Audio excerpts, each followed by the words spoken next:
So ఏంటి పరిస్థితి, ఉద్యోగుల పరిస్థితి ఎట్లా ఉంది?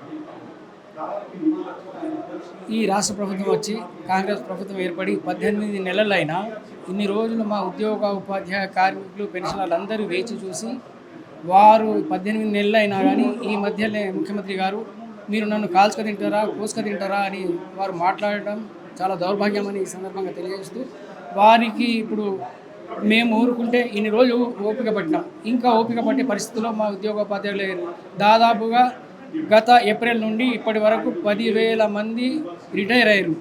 ఆ రిటైర్ అయిన ఉద్యోగులు కూడా ఎల్ఐసి ప్రతి నెల ఉద్యోగంలో చేరినప్పటి నుంచి రిటైర్ అయ్యే వరకు ప్రతి నెల కొంత డబ్బు వాళ్ళు జమ చేసుకొని కూడా ఎల్ఐసి రూపేకంగా జీపీఎఫ్ రూపేకంగా ఒకరొకరికి 20 లక్షలు 30 లక్షలు వాళ్ళు జమ చేసుకున్న డబ్బులను కూడా ఈ రాష్ట్ర ప్రభుత్వం దారి మళ్లించి వారి డబ్బులను కూడా దారి మళ్లించి ఈరోజు నా దగ్గర డబ్బులు లేవు, నన్ను కాల్చుక తింటారా నన్ను కోసుక తింటారా అని మాట్లాడడం చాలా దౌర్భాగ్యం, చాలా చింతించవలసిన పరిస్థితి. కాబట్టి మేము ఈ రాష్ట్ర ప్రభుత్వానికి ఒకటే డిమాండ్ చేస్తున్నాం, మీరు మీ మేనిఫెస్టోలో మీ ఎన్నికల మేనిఫెస్టోలో పేర్కొన్నట్టు 5 డిఏలను వెంటనే మీరు చెల్లించాలి.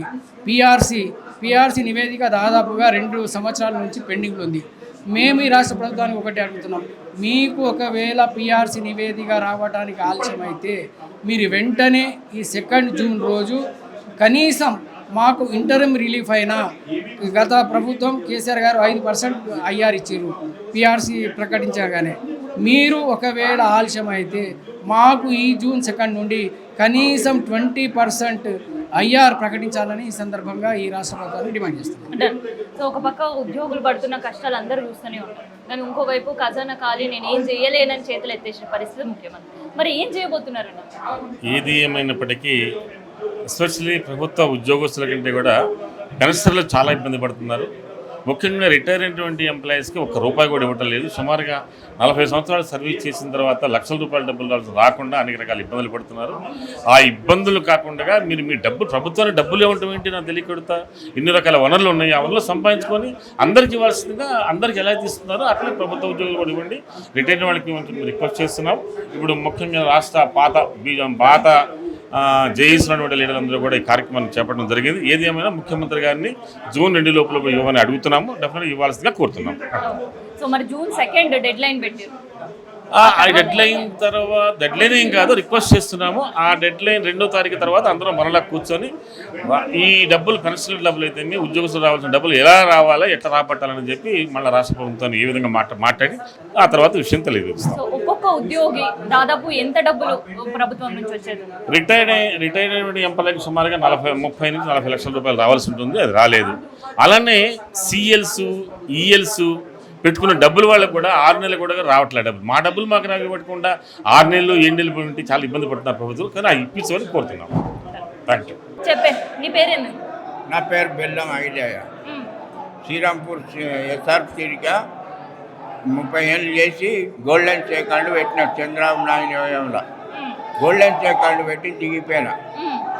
నాకు 1690 రూపాయలు వస్తుంది, 500 వస్తున్నాయి పెన్షన్, 800 1200 వస్తున్నాయి. మా గురించి ఆలోచన చేసే నాయకులు లేకపోయారు. ఇప్పుడు బీజేపీ తరఫున కిషన్ రెడ్డి ఎమ్మెల్యేగా ఉండే అప్పుడు ఎమ్మెల్యేగా ఉన్నప్పుడు సింగరేణి గనులన్నీ సందర్శించిపోయాడు. ఇప్పుడు ఆ కిషన్ రెడ్డి బొగ్గు గనుల శాఖ మంత్రిగా ఉన్నాడు. మళ్ళీ మా తెలంగాణ మా మీద దయ చూపెట్టి మాకు పెన్షన్ పెంచాలని కోరుకుంటాను. పెన్షన్ పెంచాలి. చిన్న తల్లి చాలా మొక్కలు నొప్పులు, బీపీ, షుగరు, ఈ 1690 వస్తుందంటే ఇంకెన్ని వందలు వచ్చేటోళ్ళు ఉన్నారు, 500 వచ్చేటోళ్ళు ఉన్నారు. కనీసం డాక్టర్ దగ్గరికి పోతే చెయ్యి పెడితే 500 తీసుకుంటాడు. మాకు ఎన్ని నుంచి వెళ్ళొస్తాయి తల్లి? ఎట్లా బతకాలి? మేము లాస్ట్ స్టేజ్లో ఉన్నాం. మాకు పెన్షన్ పెంచే నాయకుడు కావాలి, ఆయనే దేవుడు మాకు. కిషన్ రెడ్డి తెలంగాణ నుంచి వెళ్ళి బొగ్గంల శాఖ మంత్రి, ఆయన పూర్తిగా బాధ్యత తీసుకొని మాకు పెన్షన్ పెంచే ప్రయత్నం చేయాలి. మాకు సంతోషం.